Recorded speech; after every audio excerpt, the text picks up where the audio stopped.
우리는 지금 예수님과 니고데모의 대화를 계속해서 살펴보고 있는 중입니다. 니고데모는 우리가 잘 알고 있다시피 경건한 바리새인이었고 또 율법에 능한 랍비였고 그리고 산헤드린 공회의 의원이었습니다. 이런 사람이 예수 그리스도의 행하신 그 표적들을 보고 나서 이분은 보통 사람이 아니구나. 하나님으로부터 하나님의 음성을 듣고 하나님으로부터 이 일들을 행하는 참 놀라운 분이구나 여기고서 나이도 30대밖에 되지 않았고 랍비 교육도 받은 적이 없는 예수님에게 찾아와서 겸손히 어떻게 했어요? 랍비어라고 불렀습니다. 그러면서 예수님을 높였지만 예수님은 그런 랍비의 겸손을 그리 기쁘게 받아주시지 않았습니다. 오히려 그에게 거듭나지 아니하면 하나님의 나라를 볼 수 없다. 물과 성령으로 나지 아니하면 하나님의 나라에 갈 수 없다. 이런 약간은 책망이 담겨 있는 말씀을 해주셨죠. 니고데모에게 지금 가장 중요한 건 바로 이 부분이기 때문에 그렇습니다. 그가 넘어서지 못하고 있는 것, 그가 가지고 있는 종교적인 경건, 그가 가지고 있는 율법적 지식, 그가 가지고 있는 사회적 지위로는 결코 하나님 나라에 갈 수 있는 것이 아니기 때문에 오직 예수로만 거듭나는 이 사실을 니고데모는 알아야만 했습니다. 그래서 오히려 니고데모의 인사를 차라리 받지 않으시는 것처럼, 그리고 너는 지금 나에게 인사할 때가 아니라 너는 지금 거듭나야 될 때다. 마치 이런 것을 가르치는 것처럼 거듭남에 대해서 물과 성령으로 나는 것에 대해서 가르쳤는데 문제는 뭐예요? 니고데모가 알아듣지를 못합니다. 이해하지를 못합니다. 어린애처럼 그 엄마 뱃속에 다시 들어갔다 나와야 합니까? 라고 하는 참 유치한 소리를 할 수밖에 없는 거죠. 왜? 이해가 안 되니까. 유치해서가 아니라 그런 질문을 할 수밖에 없는 거예요. 니고데모의 입장에서는.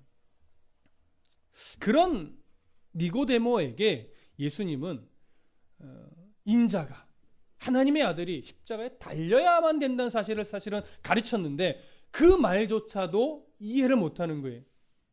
그래서 그런 니고데모에게 야 너는 그렇게 말해도 알아듣지를 못하냐라고 책망하는 것이 아니라 그 이해하지 못하고 알아듣지 못하는 니고데모에게 또 한 번 복음의 그 압축적인 복음의 내용을 설명하려고 주신 말씀이 뭐예요? 그것이 요한복음 3장 16절입니다.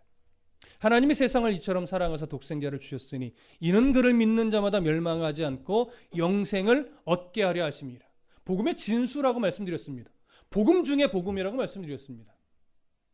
하나님이 죄악 가운데 이미 놓여져서 도저히 가능성 없고 그 자체로는 그들로서는 소망이 없는 이 세상을 하나님이 사랑하셨습니다. 근데 어떠한 방법으로 사랑하셨어요? 아들, 독생자, 우리를 구원할 수 있는 유일한 생명이신 예수 그리스도를 이 땅에 보내어 십자가에 죽게 하시는 방법으로 우리를 사랑하셨습니다. 그 예수 그리스도를 믿는 자마다, 아니요, 하나님의 포기하지 않으시는 설득하심으로 믿게 된 자마다, 그렇게 믿음을 고백한 자마다 멸망하지 않고 영생을 얻게 하려는 것이었습니다. 이미 하나님과 단절된 상태로 그냥 내버려 두시는 것이 아니라 그 단절되었던 관계를 다시 회복시킴으로 말미암아 하나님 나라의 소망을 확고하게 가지게 하셨고 언젠가는 그 완성된 하나님의 나라를 우리에게 주시는 그런 소망을 우리에게 주신 것이죠. 그 중요한 메시지들이 함축적으로 압축되어서 16절에 담아 놓으셨습니다. 그리고 다시 오늘 본문 17절부터 21절로 가면서 그 내용을 다시 또 풀어서 설명합니다. 자, 17절 함께 읽어볼까요? 17절 함께 읽습니다. 시작. 하나님이 그 아들을 세상에 보내신 것은 세상을 심판하려 하심이 아니요 그로 말미암아 세상이 구원을 받게 하려 하심이라. 자, 이 17절 문장은 어렵지 않습니다. 앞에서 니고데모에게 끊임없이 반복했던 내용들입니다. 그리고 우리가 설교를 통해서 지금 나누었던 내용들입니다. 근데 이 내용을 조금 더 우리가 깊이 이해하려면 구약 성경 전체에 담겨져 있는 역사적인 어떤 배경을 좀 이해하실 필요가 있습니다. 이 배경이라 하니까 막 장황하게 설명드릴 것 같지만 그런 것이 아니라 여러분 구약 성경 창세기부터 말라기까지를 쭉 바라볼 때 이 창세부터 말라기까지를 관통할 수 있는 하나의 어떤 문장 아니면 하나의 절, 단어는 뭘까요? 이렇게 설명해 볼까요? 창세기부터 말라기를 관통하는 이 역사를 한마디로 표현하면 뭘까요? 하나님의 사랑, 그렇게도 말할 수 있습니다. 긍정적으로 보면 하나님의 사랑이죠. 사람 중심으로 부정적으로 표현하면 어떻게 될까요? 배교의 역사라고도 말할 수 있습니다. 끊임없이 하나님을 거역하고 끊임없이 우상을 숭배하고 끊임없이 죄된 습관을 따라 사사기적 표현을 하면 자기 소견에 오른 대로 살아왔던 역사가 창세기부터 말라기의 역사입니다. 오늘날은 다를까요? 오늘날도 마찬가지겠죠. 그런데 오늘 본문을 중심으로 보면 이스라엘의 모든 역사는, 아니요, 세상의 역사는 배교의 역사입니다. 하나님을 거절한 역사입니다. 하나님과 상관없이 자기의 소견에 오른 대로 그저 그렇게 살았던 역사가 바로 구약 성경에 기록된 역사입니다. 이스라엘은, 특히 이스라엘은 모세와 같은 지도자 아래서도 배교의 역사를 쉬지 않았습니다. 다윗과 같은 왕 아래서도 끊임없이 배교의 역사를 해왔습니다. 수많은 선지자들이 그렇게 하나님의 말씀을, 하나님의 뜻을 외쳤음에도 불구하고 끊임없이 배교의 역사는 계속 있었습니다. 그래서 하나님은 어떻게 하셨습니까? 거의 주로 이방인을 매로 들어 사용하셨었습니다. 포로 시대로 가보면 하나님은 아수르를 매로 들어서 북이스라엘을 멸망시키기까지 했습니다. 바벨론이라는 매를 들어서 남유다를 멸망시키기까지 했습니다. 자, 그렇다면 이러한 하나님의 매는 이스라엘을 버림이었습니까? 버리는 것이 아니었죠. 징계였습니다. 사랑하는 자녀를 돌이키게 하기 위한 그 징계처럼 하나님은 매를 들었습니다. 다윗에게 약속했던 것처럼 너희는 내 사랑하는 자녀이기 때문에 내가 너희들이 잘못했을 때는, 어긋났을 때는 사람의 매와 인생의 채찍을 들 것이다. 그러나 사울을 버렸던 것처럼 너희를 버리지는 않을 것이다. 그래서 하나님의 사랑의 역사라고 표현해도 맞는 말입니다. 인간은 끊임없이 배교의 역사를 거듭해왔고 하나님은 그런 인간을 끊임없이 버리지 않고 사랑하며 징계하며 계속 부르셨습니다. 그래서 한편으로는 사랑의 역사요, 한편으로는 배교의 역사입니다. 그 안에서 우리를 놀라게 만드는 건 뭐예요? 하나님은 한 번도 그런 이스라엘을, 아니요, 그런 세상을 포기하신 적이 있다 없다? 없다. 그래서 하나님의 사랑은요, 심판이 아닌 구원을 위해 독생자 예수 그리스도를 이 땅에 보내신 겁니다. 그리고 그 아들을 이 땅에 죽게 하심으로, 십자가에 달려 죽게 하시는 방법으로 그 사랑을 드러내신 겁니다. 그래서 우리를 향한 하나님의 사랑은 무서울 정도로 포기함이 없는 사랑입니다. 그 어떤 세상적 논리로도 감히 측량하여 표현해낼 수 없는 사랑입니다. 이런 사랑을 함축적으로 담아서 표현해 놓은 것이 17절의 말씀인 거죠. 하나님이 그 아들을 세상에 보내신 것은 세상을 심판하려 하심이 아니요 그로 말미암아 세상이 구원을 받게 하려 하심이라. 우리가 이 구절에서 조금 더 집중해서 봐야 되는 것은 뭐냐면, 하나님이 그 아들을 세상에 보내신 것은 세상을 어떻게 하려 하심이 아니라고요? 심판하려 하심이 아니라고요. 여기서 심판은 정죄라고 번역해도 의미상 틀리지 않습니다. 예수님이 이 땅에 오신 것은 이 악한 세상을 정죄하려고 온 것이 아닙니다. 심판하려 오신 것도 아닙니다. 그런데 니고데모는 이러한 예수의 말씀이 아직도 이해가 안 돼요. 여러분, 니고데모 그렇게 학식이 높고 그렇게 경건한 삶을 살았고 그렇게 정치적인 위치도 높은 사람이 왜 이 한 말씀 17절에 하나님 그 아들 세상에 보내신 것은 세상을 심판하려 하심이 아니다라고 하는 이 말씀을 이해하지 못했을까요? 니고데모의 경건 속에는, 니고데모의 율법적 성경적 지식 속에는요 무엇이 있냐면, 메시아를 하나님이 이 땅에 보내실 건데 그 메시아는 유대인을 뭐 하기 위해서 오는 거예요? 구원하기 위해서 오는 거예요. 이방인들을 뭐 하기 위해서 오는 거예요? 심판하기 위해서 오는 거예요. 그렇기 때문에 유대인은 심판의 대상이 아니고 그냥 무조건 구원의 대상이에요. 이방인은요, 무조건 심판의 대상이에요. 그렇게 메시아는 와야만 하는 거예요. 그의 이해 속에서는. 그런데 예수님은 그렇게 말하지 않습니다. 하나님이 그 아들을 세상에 보내신 것은 세상을 심판하려 하심이 아니다. 이 세상 안에 유대인과 이방인이 포함이 됩니까? 안 됩니까? 되죠. 이 세상은 유대인만을 말하는 것도 아니고 이방인만을 말하는 것도 아닙니다. 유대인과 이방을 통틀어서 모든 민족입니다. 모든 사람입니다. 그 모든 사람을 심판하려 하심이 아니요 오히려 뭐 한다고요? 구원하려고 오셨다라고 하는 거예요. 그러니까 니고데모는 뭐가 이해가 안 되는 거예요? 왜 메시아가 이방인을 구원하려고 오셨냐 이거죠. 그리고 왜 유대인도 그 심판의 대상일 수밖에 없냐 이거죠. 그렇죠? 물론 심판하려 하심이 아니요 구원하러 오셨다라고 말하지만 다른 시각으로 보면 유대인도 심판의 대상이라는 거예요. 다른 시선으로 보면 이방인도 구원의 대상이라는 거예요. 이 의미가 니고데모의 입장에서는 도무지 받아들여지지 않고 받아들이고 싶지도 않은 메시지. 그러니까 이해가 안 되죠. 그래서 예수님은 또 이해하지 못하고 있는 니고데모에게 또 다른 시선으로 설명을 합니다. 18절 함께 읽어봅니다. 시작. 그를 믿는 자는 심판을 받지 아니하는 것이요 믿지 아니하는 자는 하나님의 독생자의 이름을 믿지 아니하므로 벌써 심판을 받은 것이니라. 자, 그를 믿는 자는 심판을 받지 아니하는 것이요. 우리가 충분히 이해하고 있는 의미입니다. 내용입니다. 예수 그리스도께서 나의 죄를 위하여 십자가에 달려 죽으신 이 사실, 그 대속의 피를 우리가 인정하고 그를 믿으면 그 안에서 우리는 죄의 올무에 죄책에서 자유로워지죠. 그러니까 사단이 더 이상 참수할 수 없는 자가 되죠. 그래서 우리는 하나님과 단절되어 있던 상태가 어떻게 됩니까? 회복이 됩니다. 그래서 우리는 멸망하지 않고 영원한 삶을 얻게 되는 거죠. 영원한 삶의 소망을 확고하게 가지게 되는 거죠. 누구에게도 그 어떤 세력에게도 빼앗기지 않는 소망이 되는 것이고 뒤바뀌거나 어떤 다시 이건 아니야, 이건 틀렸어 이렇게 번복될 수 있는 소망이 아닌 거죠. 근데 더 중요한 건 뭐냐면 그 다음 구절이에요.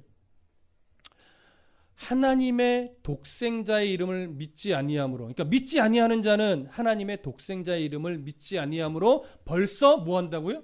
심판을 받은 것이니라 이렇게 이야기를 합니다. 자, 잘 들어보십시오. 예수를 믿지 않으면 구원받지 못합니다. 맞나요? 맞죠. 그러면 예수를 믿지 않으면 심판을 받습니다. 맞나요? 맞지요. 그런데 조금 더 깊이 생각해 보면 틀리다고도 할 수 있습니다. 여러분, 예수를 믿지 않기 때문에 심판을 받는다? 이건 틀리다는 얘기는 아닙니다. 이걸 틀리다 그러면 제가 2단으로 가는 거예요. 틀린 것은 아닌데 더 깊이 설명을 해보면 예수를 믿지 않아서 심판을 받은 것이 아닙니다. 예수를 믿지 않아서 이미 받은 심판에 회복이 없는 겁니다. 이게 무슨 말씀인지 이해되세요? 만약에 예수를 믿지 않아서 심판을 받은 것이라면 어떻게 되냐면 모든 사람이 중간선상에 딱 되는 거예요. 그래서 예수를 믿는 자는 구원을 받고 예수를 믿지 않으면 버림을 받아서 심판을 당하고, 구약 성경 전체는 그 메시지가 아니에요. 모든 사람은 아담의 범죄로 인해서 이미 멸망을 선고받았습니다. 그래서 심판에 놓인 거예요. 여러분, 멸망이 뭐라고 우리가 설명을 했어요? 지옥에 던져지는 거? 그것보다 더 깊은 거예요. 하나님과의 영원한 그 교제의 관계가 끊어져 버린 거예요. 단절되어 버린 거예요. 그래서 하나님이 두려워지고 하나님의 낯을 피해서 숨게 되고 하나님의 뜻과 상관없이 자기 속에는 옳은 대로 살게 되고 이런 흔적들이 하나님과 단절되어 나타난단 말이에요. 이 단절된 상태가 이미 심판받은 상태예요. 이미 단절된 상태의 가시적 증거가 뭐예요? 그게 육체의 죽음이에요. 그래서 육체가 죽고 난 후에 나중에 부활한 이후에 영원한 멸망의 심판은 뭐예요? 영원한 죽음이 아니라 하나님과 단절된 상태로 영원히 살아가게 되는 거죠. 그래서 영원한 죽음이란 사실 말이 안 된다고 말씀드렸어요. 영원한 죽음, 우린 죽지 않아요. 어떻게 보면 육체만 죽죠. 다시 부활한 이후에 우리가 영원한 하나님과 단절된 상태로 놓여지거나 하나님과 그 단절된 관계가 회복되어 영원한 하나님과의 교제의 상태로 들어가거나 둘 중에 하나가 되는 거죠. 그래서 오늘 18절은 그래서 이렇게 설명합니다. 예수 그리스도를 믿는 자는 그 단절된 관계가 회복되어 하나님의 그 은혜 안에서 살아가게 되겠지만, 예수 그리스도를 거절한 자는 그 단절되었던 관계가 회복되지 않음으로 말미암아 심판받은 상태 그대로 살아가게 된다라고 해요. 그래서 오늘 18절이 독생자 이름을 믿지 아니하므로 벌써 심판을 받은 것이니라, 이런 표현을 하고 있는 겁니다.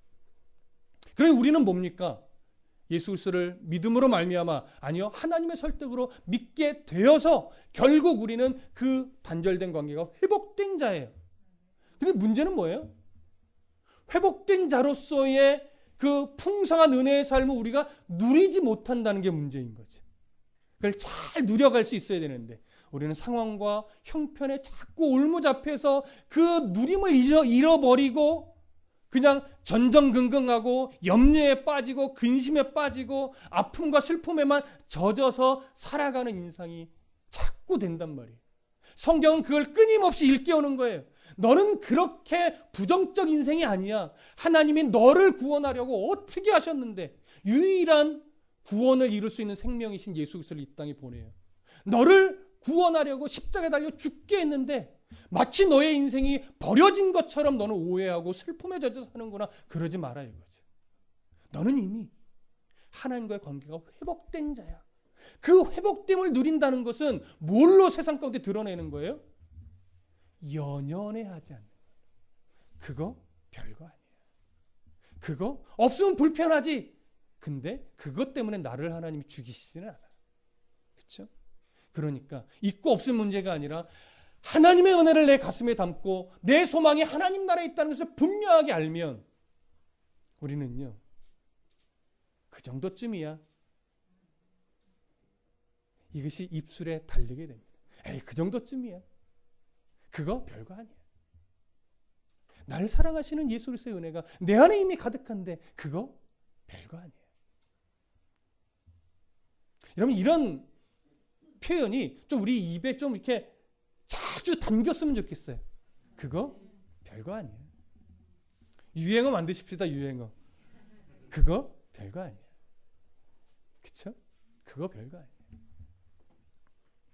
그게 이 고백이 예수 그리스도로 인하여 우리 중심에서부터 올라오는 고백이 되어야만 합니다. 자, 19절 20절 함께 읽어볼까요? 시작. 그 정죄는 이것이니 곧 빛이 세상에 왔으되 사람들이 자기 행위가 악함으로 빛보다 어두움을 더 사랑하는 것이라. 악을 행하는 자마다 빛을 미워하여 빛으로 오지 아니하나니 이는 그 행위가 드러날까 함이요. 자, 여기 보시면 강조되는 것이 뭐냐면 악을 행하는 자예요. 근데 악을 행하는 자는 뭘 미워한대요? 빛을 미워한대요. 자, 한 구절 더 읽어보고 좀 비교를 해볼게요. 21절 함께 읽습니다. 시작. 진리를 따르는 자는 빛으로 오나니 이는 그 행위가 하나님 안에서 행한 것임을 나타내려 함이라 하시니라. 여기서 21절에서 또 강조되는 표현은 뭘까요? 진리를 따르는 자예요. 악을 행하는 자, 진리를 따르는 자, 대조가 됩니다. 그렇죠? 악을 행하는 자는 누굴까요? 진리를 따르는 자는 누굴까요? 이렇게 질문을 드려볼까요? 악을 행하는 자보다 진리를 따르는 자가 더 도덕적으로 윤리적으로 거룩하고 의로운 삶을 살아갈까요? 아니에요. 당연히 그래야 하는 게 마땅한데 사실 우리는 그렇게 살지 못합니다. 만약에 악을 행하는 자와 진리를 따르는 자에 대한 구분을 이 땅에서의 도덕적이고 윤리적인 거룩함으로 구별하여 나눈다면 우리는 참 목사인데도 악을 행하는 자의 자리에 서 있을 겁니다. 권사, 집사, 장로임에도 불구하고 우리는 악을 행하는 자의 무리에 우리는 포함이 될 겁니다. 여러분, 악을 행하는 자보다 진리를 따르는 자가 더 거룩한 삶을 살아야 하지만 꼭 그렇게 살지는 못합니다. 오히려 어떨 때는 악을 행하는 자의 무리 속에 있는 자들이 더 거룩하게 보이는 경우가 훨씬 더 많습니다. 이게 우리를 슬프게 하는 내용들이죠. 마땅히 진리를 따르는 자의 삶이 더 거룩하고 더 은혜롭고 더 의로워야 하는데 우리는 그렇지 못한 순간을 수없이 우리의 모습 속에, 자신의 모습 속에서 발견을 하지요. 그렇다면 오늘 본문은 악을 행하는 자와 진리를 따르는 자의 기준은 그런 것이 아님을 알 수 있습니다. 그럼 악을 행하는 자, 진리를 따르는 자, 기준이 뭘까요? 기준이 예수 그리스도를 믿느냐 믿지 않는 자냐이죠. 예수 그리스도를 믿음으로 말미암아 하나님과의 단절된 관계가 회복되었느냐 아니면 회복되지 않은 상태 그대로 있느냐라고 하는 거죠. 그것이 악을 행하는 자냐 진리를 따르는 자를 가르는 기준이 됩니다. 그럼 보십시오. 악을 행하는 자마다 19절 20절 다시 한번 읽어볼게요. 그 기준을 가지고 시작. 그 정죄는 이것이니 곧 빛이 세상에 왔으되 사람들이 자기 행위가 악함으로 빛보다 어둠을 더 사랑한 것이니라. 악을 행하는 자마다 빛을 미워함으로 빛으로 오지 아니하나니 이는 그 행위가 드러날까 함이요. 자, 저를 보십시오. 제가 악을 행하는 자라고 하는 이 표현이 단순하게 도덕적으로 막 잘못되고 사기치고 나쁜 짓하고 윤리적으로 막 말도 안 되는 짓을 하고 꼭 이런 것이 아니라고 말씀을 드렸어요. 예수 그리스도를 믿지 아니함으로 말미암아 하나님과 단절된 상태의 노인 상태로 그냥 살아가는 것, 이것이 악을 행하는 자예요. 그렇다면 악을 행하는 자가 빛을 미워한다는 건 무슨 말일까요? 악을 행하는 자는 정직한 걸 싫어해요? 악을 행하는 자는 늘 불의한 것만 좋아해요? 악을 행하는 자는 맨날 거짓말만 하고 사기만 치고 뭐 범죄와 관련된 일들만 막 행하고 막 이래요? 그런 게 아니란 말이에요. 여기서 악을 행하는 자가 빛을 미워한다는 것은 뭐냐면 예수 그리스도의 복음, 십자가 이걸 이해하지 못해요. 이걸 인정하지 못해요. 이걸 수용하지 못해요. 누구처럼요? 오늘 본문에 니고데모처럼. 그럼 보십시오. 니고데모가 왜 예수 그리스도의 십자가의 죽음, 거듭남 이 사실을 아직이에요. 나중에는 아마 수용하고 인정했던 것으로 여겨지니까 아직 이해하지 못하고 받아들이지 못하고 용납하지 못하는, 수용해내지 못하는 이유가 뭡니까? 니고데모가 도덕적으로 윤리적으로 악해서인가요? 성경을 안 읽어서인가요? 성경적 지식이 없어서인가요? 경건하지 않아서인가요? 아니면 사회적 지위가 바닥이라서 그런가요? 아니죠.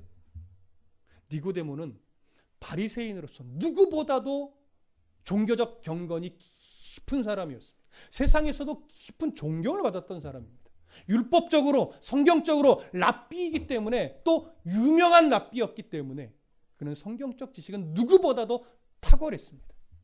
세상적 지위는요. 여러분 사내들인 공회 의원이라는 얘기는 오늘날 국회의원 이상입니다. 정치적으로도 매우 높은 사람이에요. 그러니 얼마나 큰 존경을 한 몸에 받았겠습니까? 그런 사람이, 그런 니고데모가 지금은 어디에 속해요? 악을 행하는 자에 속해요. 빛을 미워하는 자리에 있다고요. 그럼 빛을 미워한다는 것이 뭐예요? 니고데모가 가지고 있는 종교적 경건이, 니고데모가 가지고 있는 율법적 지식이, 니고데모가 가지고 있는 사회적 지위가 예수 그리스도의 복음을 이해하지 못하는 걸로 작용을 하는 거예요. 여러분 잘 들어보십시오. 복음이, 하나님의 이 사랑이, 예수 그리스도를 십자가에 달려 죽이시려고 생명으로 보내신 이 사랑이 어떤 도덕과 윤리로 설명이 됩니까? 과학적 사고와 이성으로, 철학으로 설명이 됩니까? 논리적으로 이것을 A 플러스 B는 뭐 C 뭐 이런 식으로 해서 예수 그리스도의 사랑이 설명이 안 돼요. 그러다 보니까 세상에서는요, 예수 그리스도의 사랑이 자꾸 왜곡되게 표현되고 왜곡되게 드러날 수밖에 없어요. 너희는 왜 이렇게 이기적이냐? 때로는 너희는 왜 이렇게 배타적이냐? 너희는 왜 이렇게 수용성이 없느냐? 라고 하면서 진리라고 하는 이 사실을 자기들이 이성에 가두고 과학적 사고에 가두고 철학에 가둔단 말이에요. 그러니까 그것에 가둬놓으니까 그것을 초월하여 있는 하나님의 사랑이 이해가 안 되죠. 그러니까 아예 철학자는 아예 철학자 과학자를 싸잡아서 하는 건 아닙니다. 하나님을 인정하지 않고 배척하는 철학과 과학과 여러 세상의 모든 이론들은 다 그런 이유입니다. 근데 그 안에서도 진짜 말도 안 되는 하나님의 사랑을 딱 경험하면 자기의 철학을 깨고 주님께 나옵니다. 자기의 이성을 내려놓고 주님께 나옵니다. 자기의 과학적 사고를 버리고 그리스도의 사랑 앞에 나오는 거예요. 니고데모가 깨져야 될 게 뭐예요? 바로 그거예요. 자기가 가지고 있던 종교적 열심이 깨져야 돼요. 아, 이 열심으로 구원받는 게 아니구나. 자기가 가지고 있던 성경적 지식이 깨져야 돼요. 아, 이 성경적 지식으로 구원받는 게 아니구나. 자기의 사회적 지위가 깨져야 돼요. 아, 내가 유대인이고 내가 사내들인 공회 의원이고 이것이 나를 구원하는 게 아니구나. 오직 나를 구원하는 건 나를 위해 이 땅에 생명으로 오셔서 십자가에 달려 죽으신 예수 그리스도의 그 사랑을 내가 어린아이처럼 100% 의지하여 그 사랑에 놓일 때, 그 사랑 안에 들어가 있을 때 그때 구원받는구나. 이것을 인정하고 수용해내는 것. 이게 구원의 길이죠. 구원에 이르는 길. 근데 이것이 안 되는 사람이 뭐예요? 바로 악을 행하는 자고.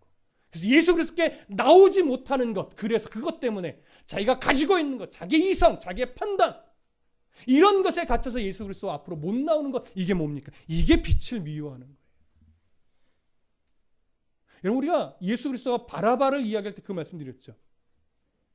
유대인들이 바보가 아닙니다. 단순 살인자 강도를 예수님보다 더 우월하게 여겨서 바라바를 풀어주라 이렇게 말할 수 없어요. 바보 멍충이가 아니란 말이에요. 유대의 장로들이 회중으로 딱 들어갑니다. 빌라도가 너희들은 명절이 있으니까 한 사람을 풀어주겠다. 누구를 풀어주기 원하느냐라고 말하니까 유대인 장로들이 그 회중 사이로 들어가서 막 이야기를 합니다. 선동을 합니다. 무엇이라고 선동했을까요? 바라바는 단순 살인 강도가 아니라 밀란을 일으킨 쉽게 얘기하면 독립군 투사와 같습니다. 안중근 같아 우리나라를 보면. 그러니까 그들한테 들어가서 말하는 거예요. 야, 누구를 풀어줘야 우리나라가 독립을 하고 로마의 압제에서 해방되겠느냐? 힘없이 붙잡힌 예수 그리스도냐? 아니 너희를 위해 독립투쟁을 벌이다가 잡힌 저 독립투사 바라바겠느냐? 당연히 유대인들의 입장에서 누구를 풀어주는 게 자기들에겐 더 유익하다고 판단했을까요? 바라바죠. 예수 그리스도의 그 오신 이유를 하나님의 깊고 넓은 측량할 수 없는 사랑의 시각으로 바라보지 못해요. 자기들의 정치적 이해, 실리적 이해, 이런 것들을 기준으로 자꾸 바라보니까 예수 그리스도는 도움이 되지 않는 거예요. 그러니까 당시 종교 지도자들이 예수 그리스도를 자꾸 배척하고 예수 그리스도를 메시아가 되지 못하게 만드는 거예요. 그들은.